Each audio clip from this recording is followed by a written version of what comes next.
मैं महाराष्ट्र नवनिर्माण सेनेच्या अध्यक्षांना म्हणजेच माननीय श्री राज ठाकरेजींना मी विनंती करते की त्यांनी या विराट सभेला संबोधित करावं।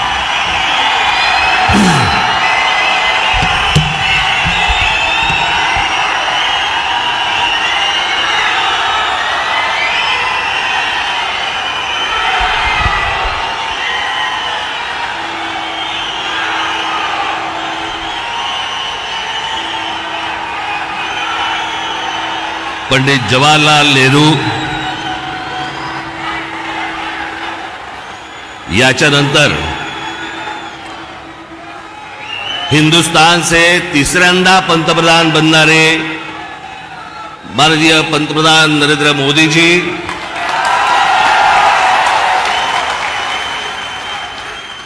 सन्माननीय व्यासपीठ आणि माझ्या जमलेल्या तमाम हिंदू बांधवांनो, भगिनींनो आणि मातांनो,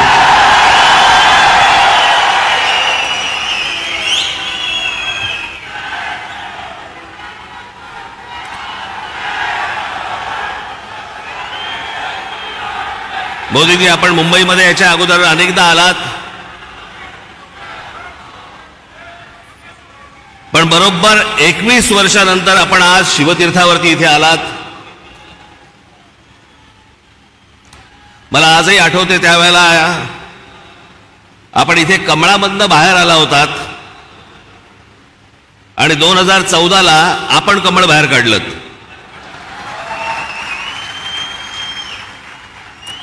मी आज फार वेळ काही भाषण करणार नाही, आपल्याला सगळ्यांना मोदीजींचं भाषण ऐकायचंय। गेल्याच महिन्यामध्ये माझं इथे भाषण झालेलं आहे। 3 टप्प्यामध्ये फक्त बोलणार आहे मी, त्यातला एक टप्पा झालेला आहे। त्याचा पहिला टप्पा होता मोदीजींची पहिली 5 वर्ष। त्या टप्प्यावरती जे बोलायचंय ते 2019 साली बोलून गेलोय।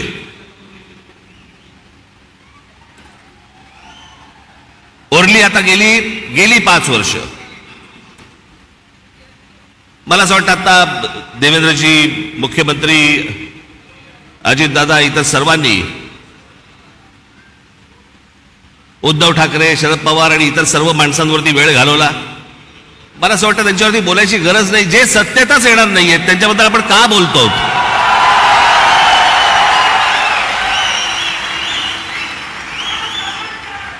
काही आवश्यकताच नाहीये त्या लोकांची। मला असं वाटतं की अनेक अशा योजना ज्या गेल्या 5 वर्षामध्ये झाल्या, मी त्या दिवशी माझ्या सभेमध्ये म्हटलं होतं, टीकेच्या वेळेला टीका, समर्थनाच्या वेळेला समर्थन, प्रशंसेच्या वेळेला प्रशंसा, पण काही गोष्टी अशा आहेत की जे माझ्या आता गेल्या काही सभांमधून मी उद्धृत केल्या की 90च्या दशकामध्ये जे एक प्रकरण घडलं सगळ्यात मोठं ते म्हणजे बाबरी मशिदीचं। हजारो कारसेवक तिकडे उत्तर प्रदेशमध्ये गेल्यावरती तिथे मुलायम सिंग यादवच्या लोकांनी, पोलिसांनी तिकडे आमच्या कारसेवकांना ठार मारले, शरयू नदीमध्ये प्रेत फेकून दिली। ते चित्र काही माझ्या डोळ्यासमोर कधी गेलं नाही। आणि ज्यावेळेला बाबरीचा ढाचा पडला त्याच्यानंतर ते राम मंदिर बनवू मनात असं आलं होतं की कधी हे बनणार नाही बहुधा। पण मोदीजी, मी आपल्याला खरोखर धन्यवाद देतो की आपण होतात म्हणून ते राम मंदिर होऊ शकलं।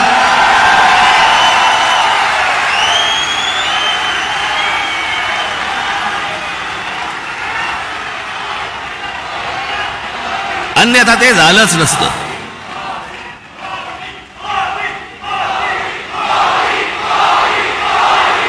जेव्हापासून मी पूर्वीचा इतिहास, भारताचा स्वातंत्र्य नंतरचा इतिहास जेव्हापासून बघतोय तेव्हापासून एक गोष्ट कानावरती पडायची सगळ्या बाजूनी, या देशातलं 370 कलम काश्मीरमधलं रद्द झालं पाहिजे।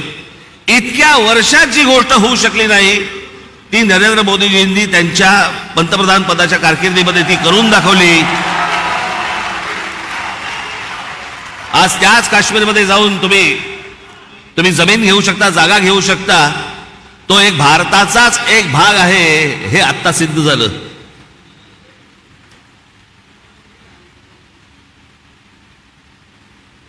राजीव गांधी ज्या वेळेला पंतप्रधान झाले त्यावेळेला एक मोठी केस झाली होती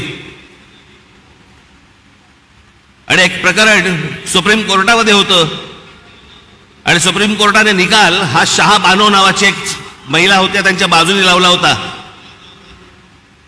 आणि सुप्रीम कोर्टाने तो निकाल लावल्यानंतर राजीव गांधींनी खासदारकी तो लोकसभेमध्ये बहुमताच्या आधारावरती तो सुप्रीम कोर्टाचा निकाल म्हणजे ज्या बाईला न्याय मिळाला होता तो काढून टाकला आणि त्या मुस्लिम महिलेला कधी न्याय मिळू शकला नव्हता एका छोट्या पोटगीसाठी.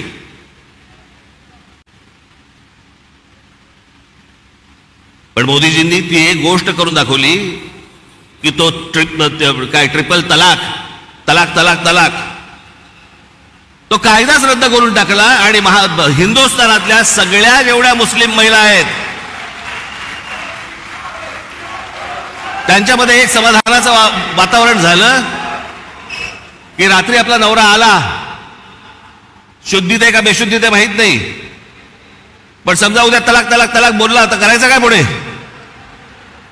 पण तो विषयच बंद करून टाकला. मला असं वाटतं की हे अनेक गोष्ट अन्नधान्य पुरवण्यापासून लस देण्यापासून अनेक गोष्टी झाल्या,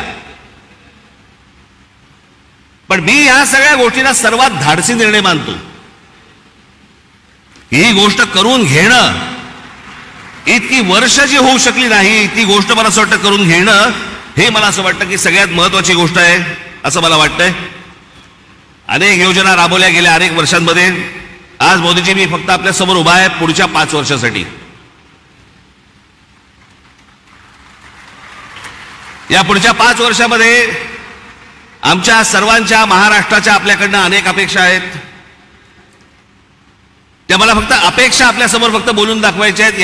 याच्यापेक्षा मला कुठचंही लंब चौडं भाषण नाही करायचंय.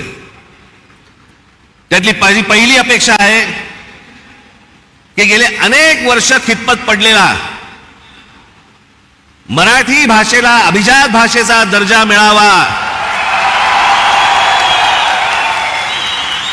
ही गोष्ट आपण पंतप्रधान झाल्यानंतर मराठीला तो सन्मान मिळेल अशी मी मोदीजींकडे अपेक्षा व्यक्त करतो आणि ती होईल तितक्याच धाडसाने ती होईल अशी मला खात्री आहे.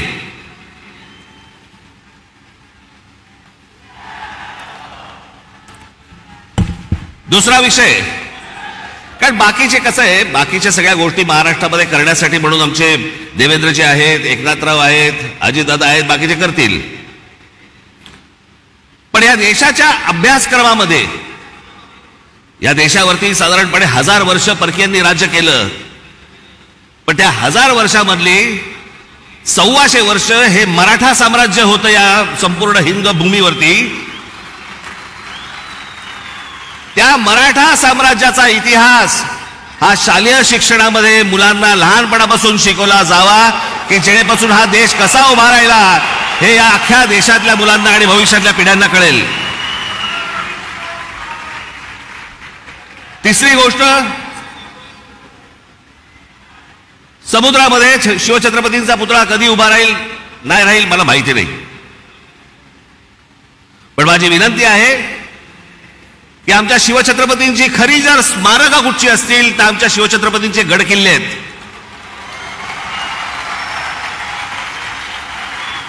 आणि या गड किल्ल्यांना पूर्वीचं ऐतिहासिक वैभव प्राप्त करून देण्यासाठी म्हणून आंतरराष्ट्रीय दर्जाची एक समिती नेमावी. भविष्यातल्या येणाऱ्या पिढ्यांना या देशातल्या पिढ्यांना कळेल की आमचा राजा कोण होता आणि त्यांनी काय इतिहास गाजवला हे त्या आमच्या गड किल्ल्यांवरनं कळेल. याच्यासाठी म्हणून आपल्याकडनं गोष्ट व्हावी अशी माझी अपेक्षा आहे.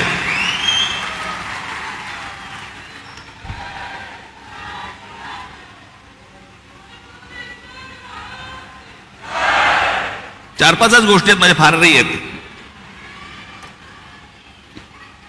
देशभरामध्ये अनेक ठिकाणी मोदीजी आम्ही पाहिलं की आपण उत्तम रस्ते बनवलेत, अनेक फ्लायओव्हर्स बनवलेत, अनेक ब्रिजेस बनवलेत.